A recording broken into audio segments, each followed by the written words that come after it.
நீ வீடு தேடி போற நாங்க ரோடு தேடி ஓடியாரோம் போராடுறதுக்கு.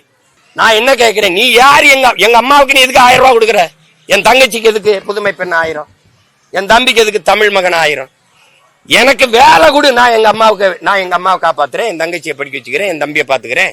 எனக்கு வேலை கொடு. நீ அதை என்னை வீதியில் நின்று தெருவில் நின்று போராட விட்டுட்டு, பொறியியல் படிச்சவன், பொறியியல் இன்ஜினியரிங் மாணவன், இன்ஜினியரிங் பொறியியல் தேர்ச்சி பெற்ற பொறியாளன், வாயில் காவலர் வேலை, வாட்ச்மேன் வேலைக்கு 400 என்ன வச்சிருக்கான்.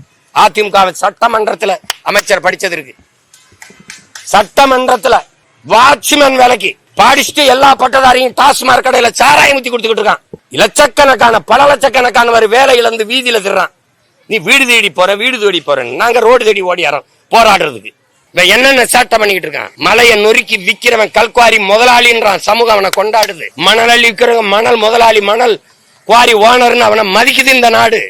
சாராய ஆலைகளை அரசு விக்குது, அரசு வச்சிருக்கு. இந்த கேட்டா சொல்லும், காமராஜர் அரசு அவர் கை காசு போட்டா படிக்க வச்சாருன்னு சொல்லும். இந்த அரசு அவர் என்ன அரசு முதலமைச்சர் அரசு காசுல தான் படிக்க வைப்பாரு. அவர் அரசாங்க காசில் பள்ளிக்கூடம் கட்டி படிக்க வைத்தார். நீங்க அதே அரசாங்க காசில் டாஸ்மார்க் கடையை கட்டி ஆலையை கட்டி எங்களை குடிக்க வைக்கிறீங்க. ரெண்டுக்கு இருக்கிற வேறுபாடு தான்.